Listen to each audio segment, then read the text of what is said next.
नमस्कार, मी प्रियांका नागणे. आपल्या मराठी चॅनलवरती तुमचं सर्वांचं स्वागत आहे. आज आपण एक नवीन माहिती पाहणार आहोत. योजना आहे त्याबद्दल संपूर्ण माहिती बघून घेणार आहोत. जे विद्यार्थ्यांना शिक्षण घ्यायचं आहे, पण आर्थिक स्थिती नाही आहे, त्यांच्या पालकांना शिकवण्यासाठी इथे प्रॉब्लेम येत आहे, राहण्यासाठी प्रॉब्लेम येत आहे, इथे हॉस्टेल्सची जी सोयी आहे ते माहिती नाहीत, शिक्षणासाठी जे सोयीसुविधा सरकारने दिलेल्या आहेत ते माहिती नाहीत. त्याच्यामुळे त्या अभावी त्यांचं शिक्षण अर्धवट राहून जातं. म्हणूनच महाराष्ट्र सरकारने आत्तापर्यंत बरेचशा जे योजना आहेत ते राबविल्या आहेत, पण पालकांना माहिती नसतं ना विद्यार्थ्यांना माहिती नसतं. त्याच्यामुळे या योजनेबद्दल त्यांना लाभ घेता येत नाही. आज आपण संपूर्ण माहिती या व्हिडिओ थ्रू पाहून घेणार आहोत. पंडित दीनदयाल उपाध्याय स्वयं योजनेबद्दल आपण बोलत आहोत, ज्यामध्ये तुम्हाला उच्च शिक्षण घ्यायचं आहे, पण कोणते डॉक्युमेंट्स लागणार आहेत नेमके, त्यानंतर अर्ज कुठं करायचा आहे हे माहिती नाही. संपूर्ण माहिती या व्हिडिओ थ्रू आपण बघून घेणार आहोत. लिंक्स आहेत, त्यानंतर GR सुद्धा आहे. त्याच्यानंतर इथे संपूर्ण माहिती या व्हिडिओ थ्रू आपण बघून घेऊया. त्याआधी तुम्ही जर आपल्या चॅनलवरती नवीन असाल किंवा पहिल्यांदाच आला असेल तर नक्कीच आपल्या चॅनलला सबस्क्राईब करा, कारण आपल्या चॅनलवरती दररोज वेगवेगळे जॉब अपडेट्स असतात. गव्हर्नमेंट रिलेटेड जॉब्स असू द्या, वर्क फ्रॉम होम जॉब्स असू द्या, प्रायव्हेट जॉब्स असू द्या, किंवा गव्हर्नमेंटची जी योजना असतात त्याची सुद्धा अपडेट आपल्या चॅनलवर असते. सो नक्कीच आपल्या चॅनलला पहिल्यांदा सबस्क्राईब करा. चला तर आजची जी सविस्तर माहिती आहे ते पाहून घेऊया. ट्रायबल डेव्हलपमेंट डिपार्टमेंट म्हणजे आदिवासी विकास विभाग यांना सुद्धा खूप सारे सोयीसुविधा आहेत. त्यानंतर इथे फॉर्म भरण्यासाठी सुद्धा लिंक आहे, ते सुद्धा आपण एकदा डिस्कस करणार आहोत. त्याआधी आपण GR पाहून घेऊया. पंडित दीनदयाल उपाध्याय स्वयं योजनेबाबत आहे. महाराष्ट्र शासनाने काढलेली आहे. जुनी योजना आहे, पण माहिती अभावी ज्या विद्यार्थ्यांना इथे शिक्षण घ्यायचं आहे किंवा गव्हर्नमेंटचे हॉस्टेल्स आहेत त्याच्याबद्दल सुद्धा माहिती नसते, त्यामुळे राहण्याची सोय होत नाही. त्यांच्यामुळे त्याचे शिक्षण अर्धवट राहून जातो. इथे प्रस्तावना मांडली आहे. आदिवासी विकास विभागाच्या अधिपत्याखाली अनुसूचित जमातीच्या, लक्षात घ्या कोणासाठी आहे तर अनुसूचित जमातीच्या विद्यार्थ्यांकरिता आहे. राज्यात एकूण 475 वसतिगृहे मंजूर असून 400 म्हणजे जवळजवळ 500 वसतिगृह हॉस्टेल्स आहेत अवेलेबल.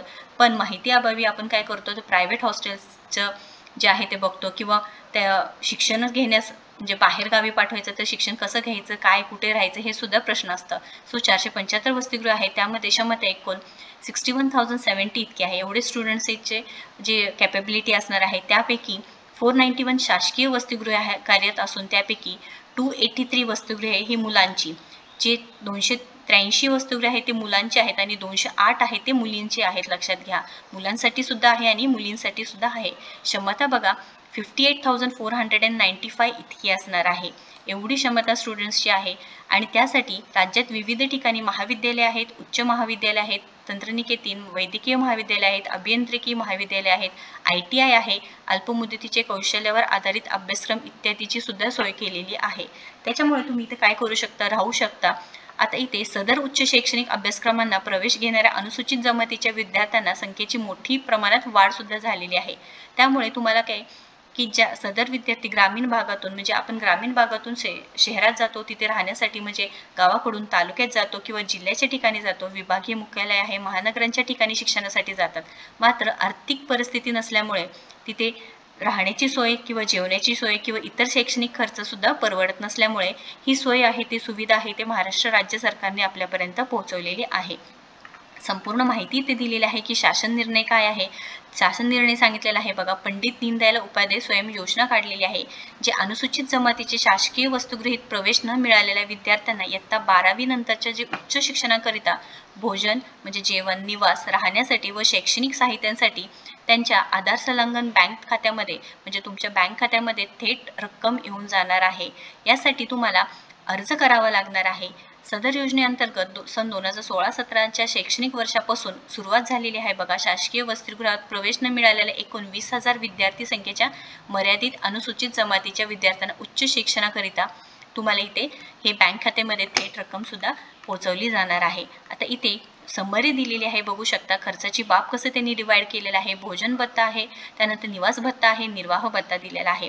मुंबई शहर, मुंबई उपनगर शहर वाईज आहे, तालुके वाईज आहे, जिल्हा वाईज आहे, डिवाइड करून दिलेले आहे का. 32,000 आहे, 28,000, 25,000, इथे एकूण 60,000 दिलेले आहे बघा. प्रति व्यक्ती एकूण जे संभाव्य वार्षिक खर्च आहे जो होणार आहे त्यांची समरी आहे 60,000 रुपये ते 51,000 आहे, 43 आहे. म्हणजे जिल्ह्याच्या ठिकाणी वेगळे आहे. त्याच्यानंतर इथं महसुली विभागीय मुख्यालय शहरातील ते वेगळं आहे. त्यानंतर मुंबई शहर अशा मोठ्या शहरांचे सुद्धा वेगवेगळे असणार आहे. वरील रकमेव्यतिरिक्त वैद्यकीय व अभियांत्रिकी शाखेतील विद्यार्थ्यांसाठी प्रतिवर्षी 5,000 व अन्य शाखेतील विद्यार्थ्यांना प्रतिवर्षी 2,000 इतकी रक्कम सुद्धा शैक्षणिक साहित्यासाठी सरकार देत आहे. खूप साऱ्या सुविधा आहेत, पण माहिती अभावी विद्यार्थ्यांना याच्यापर्यंत ही सुविधा घेता येत नाही. पात्रता काय असणार आहे बघा, विद्यार्थी अनुसूचित जमातीचा असावा. आता इथे कास्ट बघू शकता तुम्ही की पहिला प्रश्न असतो की कोण कोण इथे अर्ज करू शकता. अनुसूचित जमातीचे आहात तुम्ही तर नक्कीच इथे अर्ज करू शकणार आहे. विद्यार्थ्यांनी अर्जासोबत जात पडताळणी प्रमाणपत्र सादर करणे बंधनकारक राहील. त्यानंतर तुमचं जे पालकाचं उत्पन्न आहे ते 2.5 लाखापेक्षा जास्त असू नये, म्हणजे नसावे. विद्यार्थ्याने स्वतःचा आधार कार्ड क्रमांक पाहिजे आहे. आपले राष्ट्रीयकृत बँक खात्याशी संलग्न करणे बंधनकारक राहील. हे कंपल्सरी असणार आहे, कारण तुमच्या बँक खात्यावरती सरकार तुम्हाला पैसे 60,000 रुपये पाठवून देणार आहे.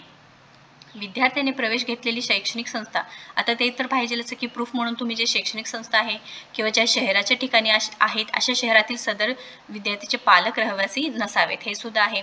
सदर योजनेचा लाभ मिळाल्यानंतर विद्यार्थ्यांना संबंधित शहरामध्ये राहणे आवश्यक राहील, म्हणजे तुम्हाला कंपल्सरी तिथे राहावंच लागेल. इथे शैक्षणिक म्हणजे आता इथे सदर विद्यार्थीच्या 12वी नंतरचं उच्च शिक्षण घेता असावा. आता कोण कोण इथे एलिजिबल असणार आहे की 12वी नंतरचे जे शिक्षण घ्यायचे तुम्हाला, तर तुम्ही इथे एलिजिबल असणार आहे.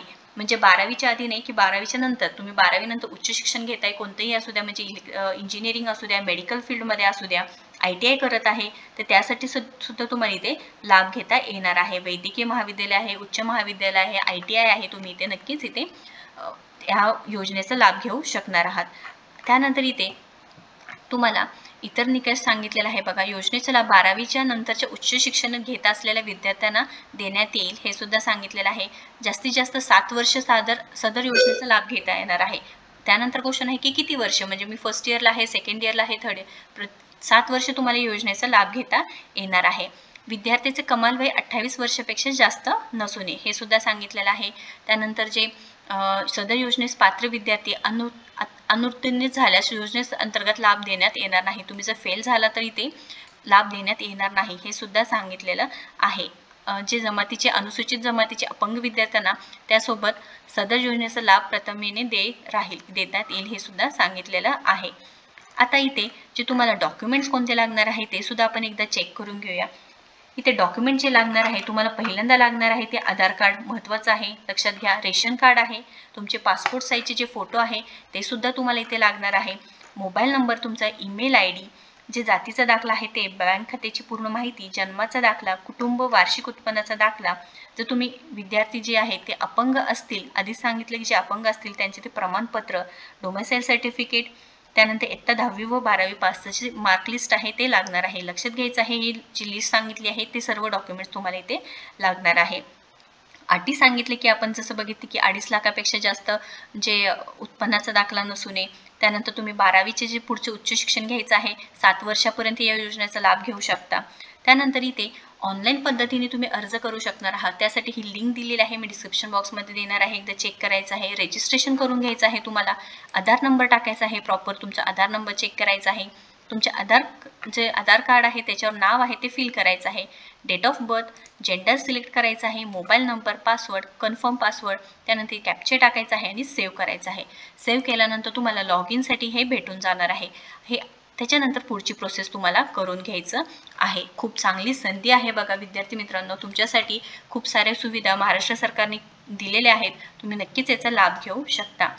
यांनी सुरुवात कोणी केली आहे तर राज्य सरकारने या पंडित दीनदयाल उपाध्याय योजनेने केलेली आहे. 60,000 पर्यंत आर्थिक मदत दिली जाते. तुम्हाला ऑनलाईन ऑफलाईन दोन्ही पद्धतीने अर्ज करू शकणार आहात. मी ते ऑनलाईनचं जे अर्जाची जी लिंक आहे ते दिलेली आहे, नक्कीच चेक करून घ्यायचं आहे. महाराष्ट्र राज्यातील दारिद्र्य रेषेखालील विद्यार्थी आहे नक्कीच इथे अर्ज करू शकणार आहेत. याबद्दल काही क्वेश्चन असेल तर नक्कीच इथे कमेंट बॉक्समध्ये विचारा. व्हिडिओ जर आवडला असेल तर नक्कीच लाईक करा, शेअर करा, आपल्या चॅनलला सबस्क्राईब करा. थँक्यू.